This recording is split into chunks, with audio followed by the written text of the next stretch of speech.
A 41-year-old man in Georgia has been convicted by the federal jury for laundering more than $2.7 million stolen from victims of online fraud, including elderly people who were allegedly deceived into handing over their retirement savings. Babajide Adesayo of Douglasville, Georgia, was convicted following an 8-day federal trial in Atlanta. Prosecutors said Adesayo was a key financial facilitator in a transnational fraud network that targeted vulnerable victims through romance scams and other online schemes. According to the U.S. Attorney's Office for the Northern District of Georgia, the fraud network operated by building relationships with victims before making false claims that money was urgently needed. Some victims were allegedly told that the scammers needed equipment for businesses. Others were reportedly told that they had been imprisoned, suffered injuries, or were dealing with serious illnesses.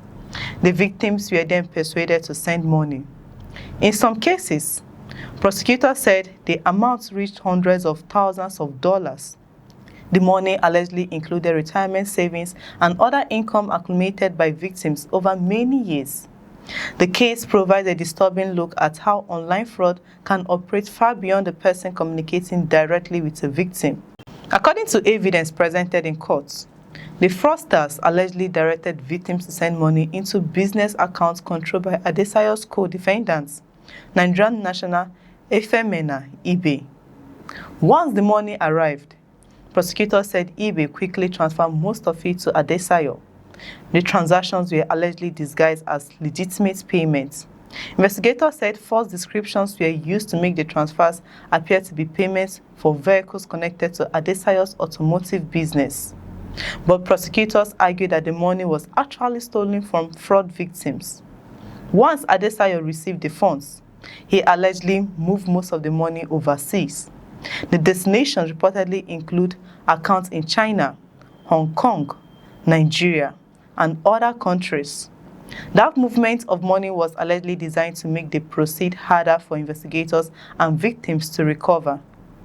Over approximately 17 months, prosecutors said Adesayo received and moved more than $2.7 million in victim funds.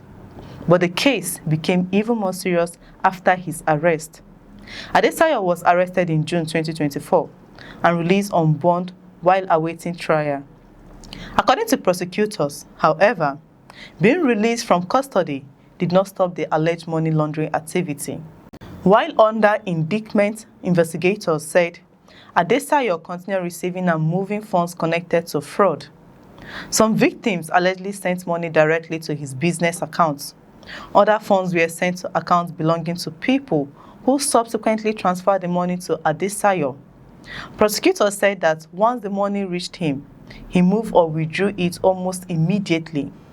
The alleged conduct eventually came to the attention of authorities. His bond was revoked after the new criminal activity was discovered.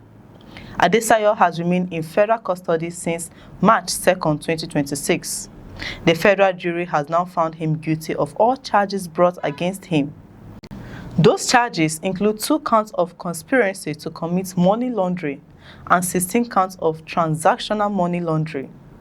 The conviction has been welcomed by federal investigators who describe the case as an example of how sophisticated fraud networks exploit vulnerable people and then use financial intermediaries to move the stolen money. U.S. Attorney Theodore S. Hasberg said Adesayo was part of a complex international network that preyed on elderly victims and moved their retirement savings overseas. He also accused Adesayo of continuing to launder money even after being indicted, arrested, and released on bond.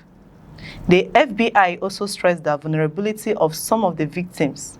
Marlo Graham, special agent in charge of FBI Atlanta, said the victims included elderly people who lost hard-earned savings.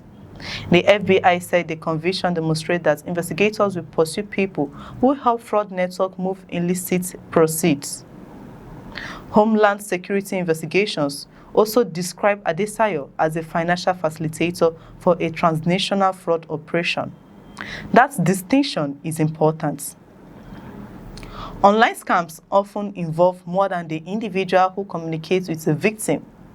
Behind the messages and fake relationships can be network responsible for receiving, transferring, disguising, and moving the stolen funds.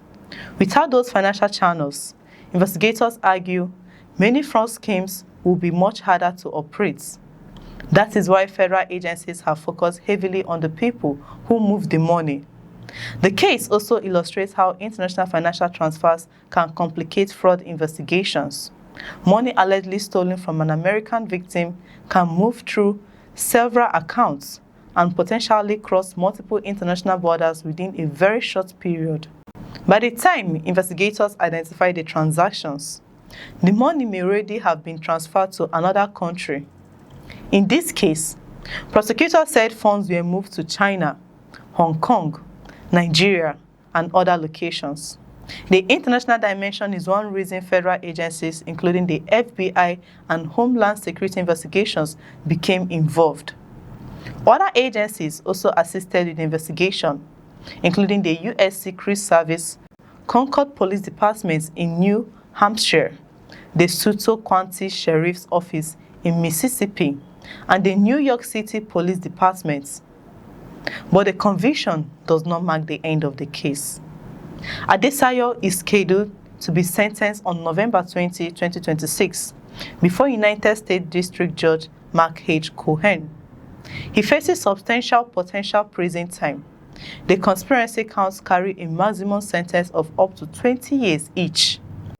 The transactional money laundering counts carry penalties of up to 10 years each. He could also face an additional consecutive sentence of up to 10 years because prosecutors say some of the offenses occurred while he was on release.